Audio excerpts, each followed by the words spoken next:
I wanted to talk to you a little bit further about a topic that I don't think their textbook covers quite as well as others that I've used. So I'm kind of pulling some information from some other books that I've taught out of in the past, and I want to take a look at more specifically and a little bit more in detail where derivatives fail to exist, and at those places, why is it that we say the derivative doesn't exist there. So there are 4 specific types of points that we're going to take a look at, and at all of these we would say the derivative does not exist. The first is at a corner point. An example of that would be certainly y equal absolute value of x, and there is a corner at x equals 0, and the derivative does not exist there. Now, the reason that is, if you remember, derivatives are slopes of tangent lines, and the slope of the tangent line on that part of the curve, okay, because that's linear, we know the slope of that is -1. Okay, so let me color code that. This part of the graph, the slope for that section is +1. Again, that's linear, so we know that that's exactly +1. At x equals 0 is where the curve changes from having a slope of -1 to having a slope of +1. So we have an abrupt change in the value of the derivative. It jumps from -1 to +1. So if we were thinking about sketching the graph of the derivative, well, let me just do that. It would be a horizontal line, oops, not there. It would be a horizontal line at -1 with an open endpoint at 0, and then we would have a horizontal line at +1 for values of x greater than 0, again with an open endpoint at 0, because the point at x equals 0 is the place where the derivative changes from -1 to +1. Alright. Second type of point that you're going to be able to look at graphs and recognize as places where derivatives don't exist is at something called a cusp. And I kind of think of a cusp as just being a really pointy place. An example is this graph here. We have the graph of y equal x to the 2/3 power, and the point in question where we have the cusp and where the derivative doesn't exist is at x equals 0. Now, if you think about slopes of tangent lines, and bear with me, I'm going to draw in a couple of tangent lines. We'll make them red. Okay. If you think about slope of a tangent line out here, it's going to have a negative slope. Yeah, a little bit closer to 0. Still has a negative slope, but it's getting steeper. The closer to x equals 0 you get, the steeper your tangent line is, and the closer that tangent line value is to infinity. Coming in from the left side like that, those slopes are all negative numbers getting closer to vertical, so we're talking about slopes that are approaching negative infinity. And then on the right side of that, and I'll make these purple just to be different. If you think about a tangent line there, we've got a positive slope. Tangent line a little bit closer to x equals 0, we've got a positive slope, but it's a little steeper. The closer you get into x equals 0, the closer those tangent lines get to being vertical. So again, we've got a slope that's approaching, this time, positive infinity. So in this case, the slopes approach infinity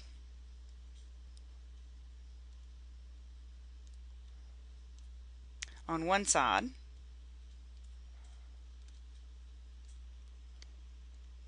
and negative infinity on the other.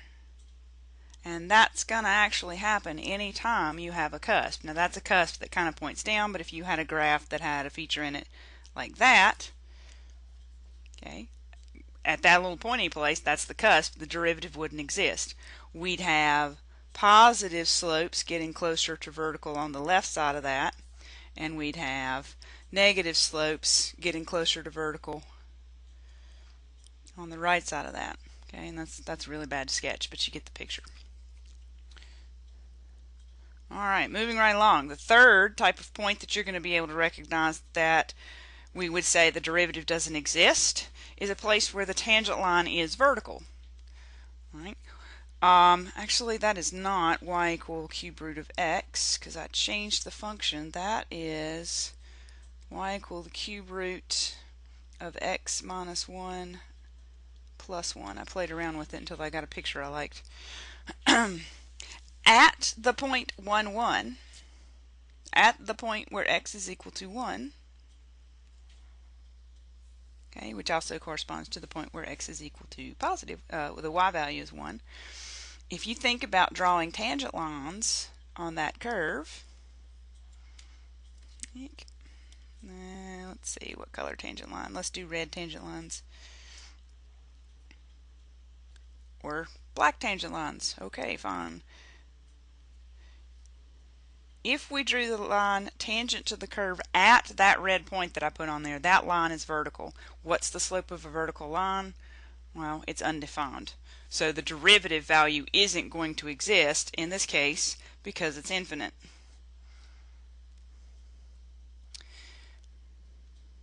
And then lastly, I'll just take that whole shade off. There we go. A derivative is not going to exist at any point of discontinuity. Here's the graph of the greatest integer function. We have horizontal line segments that are 1 unit long.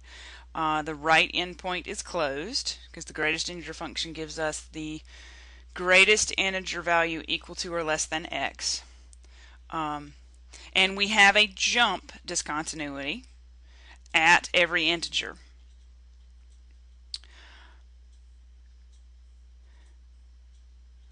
Now,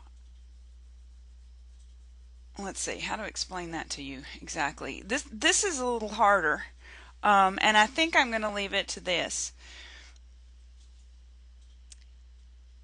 A function is differentiable at a point if it is locally linear at that point. Okay, a function is differentiable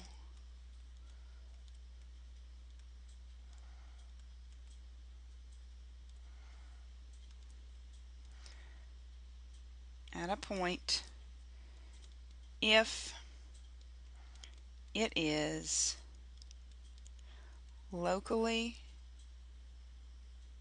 linear at that point.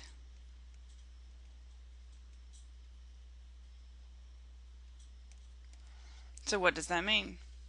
Well, that means if you zoom in, if you're thinking about graphing something on your calculator, if you zoom in on that point close enough, you will eventually get a picture that looks like a line.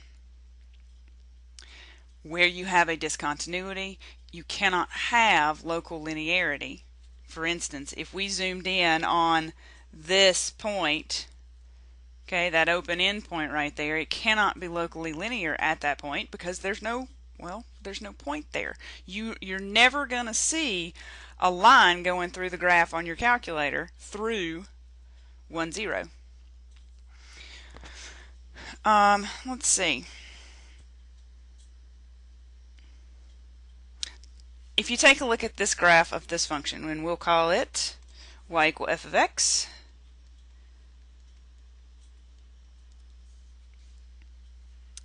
this function is not continuous at x equal -3 and at x equal +2. There is a jump discontinuity at -3, and there is what we refer to, and I think this is the first time you've probably seen this or heard this, there is something called a removable discontinuity or a hole in the graph at x equal 2. the function's not going to be differentiable at either of those points, -3 and +2, because we could not zoom in on our graph and see something that looked linear. The other place on the graph of this function, or other places on the graph of this function that we would not have a derivative, would be at x equals 0 because of the cusp, and also the endpoint x equal +4. Okay, you can assume that that endpoint is actually there. It stops definitely at x equal +4, and that point is included on the graph. But, well, actually there's kind of a couple of reasons we could talk about that point not being differentiable. If we manage to draw, if we think about drawing tangent lines there, you'd see that they're approaching infinity. Okay, let me get rid of that. Oops, not what I wanted to do. Okay, so a function is not going to be differentiable any place it's not continuous. The theorem in your textbook says that a function is, if it's differentiable, then you can conclude it's continuous. The contrapositive of that statement is, if the function is not continuous, it cannot be differentiable. Okay, oops, come back, Mr. Calculator. There we are. And I realize you can't see that whole calculator on your screen, but you can see, oh, no, that's not what I wanted. Stop that. Alright, you should be able to see the calculator screen there. This is a graph of the function, and let me make this where it's going to stay. This is the graph of the function y equals the square root of x squared and plus 0.0001, that's all under the square root, plus 99 hundredths. Okay, and that's already graphed for you on the calculator. When you look at that graph, it certainly appears that this function would be not differentiable at x equals 0 because of the corner, because of what appears to be a corner point there. But if we zoom in on this on that point in particular, so I'm going to zoom in, and let me get my cursor in the right place because I want to specifically zoom in on the point 0,1, which is where I think the function is not differentiable. Okay, zooming in a little bit closer. Let me do it again. Zoom in. Cursor's already in the right place. Press enter. Alright. Keep doing it. And you can play with this on your calculator. Ah, now I'm beginning to see a little bit of curve there.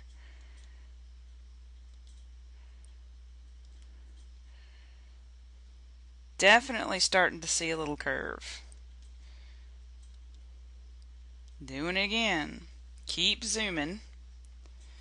Alright, now that's far enough. We can see at that point at 0,1 our function appears linear through that point. If I continue to zoom in another time or two, then I'll end up with something that looks an awful lot like a horizontal line going across my calculator screen.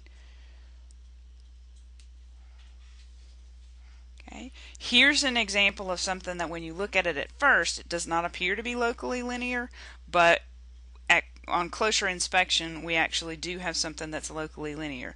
So our function, square root x squared plus 1/10,000ths, that's all in the square anyway. This function is differentiable at x equals 0, even though it doesn't appear to be at first.